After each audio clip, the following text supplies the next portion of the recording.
Hi everyone, welcome to the ninth lecture in the course of Shakespearean Studies. In today's lecture we'll talk about Hamlet by William Shakespeare. In this lecture, first of all, I would make introduction to the play. Secondly, I will talk about the author, William Shakespeare. Thirdly, I will summarize the plot for you. Fourthly, I will talk about the kingship in Hamlet. And finally, I will talk about kingship in the Renaissance. So here we go. Introduction. William Shakespeare through Hamlet exposes the corruption amongst rulers, both through his use of disease imagery and in Hamlet continuous comparison between the old Hamlet and King Claudius. Shakespeare portrays Claudius as a typical Machiavellian king in his explorations of the necessary qualities of a king. Made clear in Claudius' smartness as a politician, Shakespeare brings to question the traditional view of the king being above the law, punishment, and correction, exposing Claudius' human faults, as well as pushing the audience to morally question whether Claudius' means of accession was acceptable. A Shakespearean king differs from that of the Revenger's tragedy, as unlike the Duke, Claudius still has some acknowledgement of his wrongs, as seen in his prayer scene, whereas the Duke is openly lustful and unjust seen in the delay the youngest son's punishment despite his lack of remorse. Let me talk about the biography of William Shakespeare. William Shakespeare was a poet, playwright, and philosopher. As we know, he born on 23rd April 1564, and he's died on the same date, 23rd April, the year 1616. He went to a school called King's New School. He born in Stratford, today's east of London, and he died in the same place. He was famous. He got this nickname called Bard of Avon, the Swan of Avon.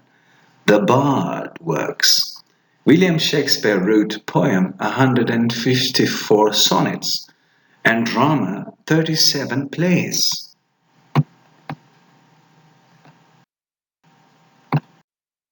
Let me talk about the cast of the play.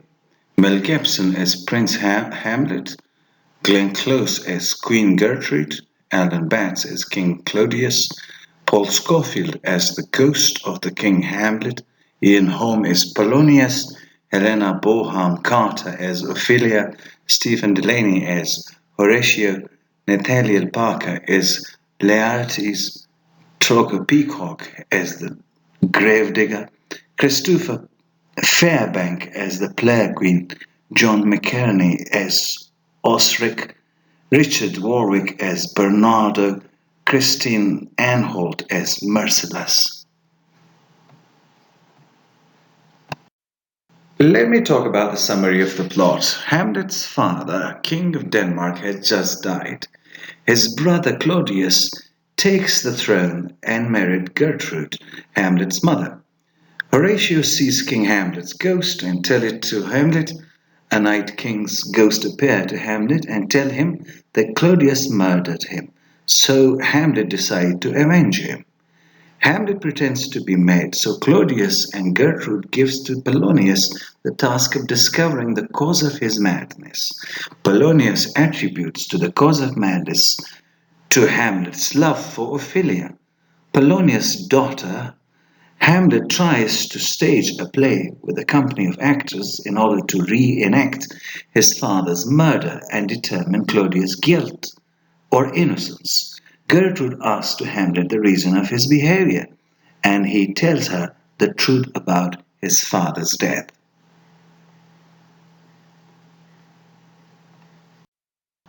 Hamlet, believing to kill Claudius, murders Polonius. While he is hidden, Ophelia goes mad for her father's death and drowns in a river. After this, Claudius sent Hamlet with his close friend Horatius to England to study there. even though the real goal is to expel Hamlet from Denmark. When Hamlet returned back to Denmark, there was an Ophelia's funeral procession. Hamlet was very sad for losing her, and suddenly he jumped into Ophelia's grave. When the funeral took place, Laertes, her brother, was angry of what Hamlet did. Laertes decided to kill Hamlet in revenge for his father's death. He challenged Hamlet to sword fight. Laertes stabs Hamlet with a poisoned blade, but is wounded it by himself. Gertrude drinks a poisoned wine and dies. Hamlet manages to kill Claudius and names Fortinbras as his heir.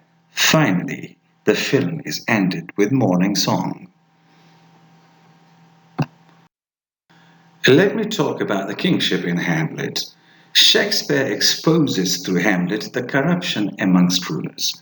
Accordingly, Shakespeare explored the different types of kings through Hamlet's continuous comparison of Old Hamlet and Claudius. Shakespeare, through Hamlet, puts up for the debate the rights of the king to the throne, allowing the audience to question whether Claudius' accession to the throne was acceptable. In Hamlet, Shakespeare explored the necessary quality of king and compares and contrasts these with necessary qualities put forward by King James I, sort of Machiavelli and Erasmus. Shakespeare questions the traditional view of whether or not the king was above the law and so could do whatever he willed.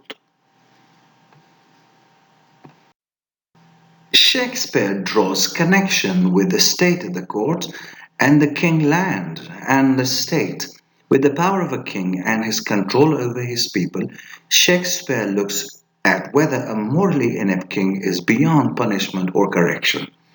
Shakespeare criticized above humanity and almost superhuman views of the kings, and through Claudius reiterates the human element of kings.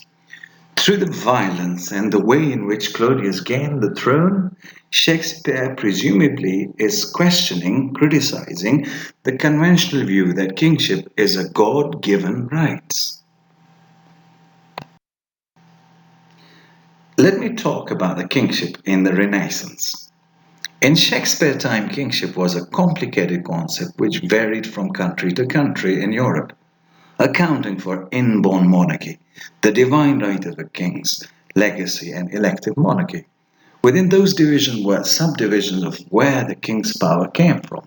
For example, from God, from the state, or from documents which regulated and checked the king's power, such as the Magna Carta in England. This situation is similar to the one facing the young prince in Hamlet. While absent at the university in Wittenberg, he is usurped by Claudius despite being the hereditary heir to the throne. To an English Renaissance audience who had become accustomed to the hereditary monarchy of the Tudors, such an action would have the ring of Machiavellian plot. However, the Danish throne itself was not subject to the same rules of kingship as the English throne. Instead, the Danes had a form of elective monarchy. Therefore, under their own rules, the election of Claudius to the throne would not in itself be illegal. The main problem is that Claudius has killed the king in order to obtain his possession. It is the gross action of regicide which is the catalyst for the cataclysmic events that will result in the destruction of the entire Danish royal family. For most of the European monarchies of the 17th century, the divine rights of the kings and the proposal that all their powers were ordained by God was common ground across virtually the entire spectrum of political thinking in early modern Europe. The phrase, "the king is dead, long live the king," was a moving declaration of the perpetual nature of kingship and was first introduced into English royal funerals with the Tudors. This understanding of the transfer of power from king to king helps to explain Hamlet's enigmatic lines. The body is with the king, but the king is not with the body. The king is a thing. Under the Renaissance idea of kingship, the body politics were joined to the king. But the king was not joined to the body politics, but a thing apart. This political interpretations of the two roles accounts for Hamlet's words, but it also demonstrates awareness of the Tudor attempts to cement the heredity line into English political consciousness. Finally, I would like to say this. William Shakespeare is regarded by many as the greatest dramatist of all times.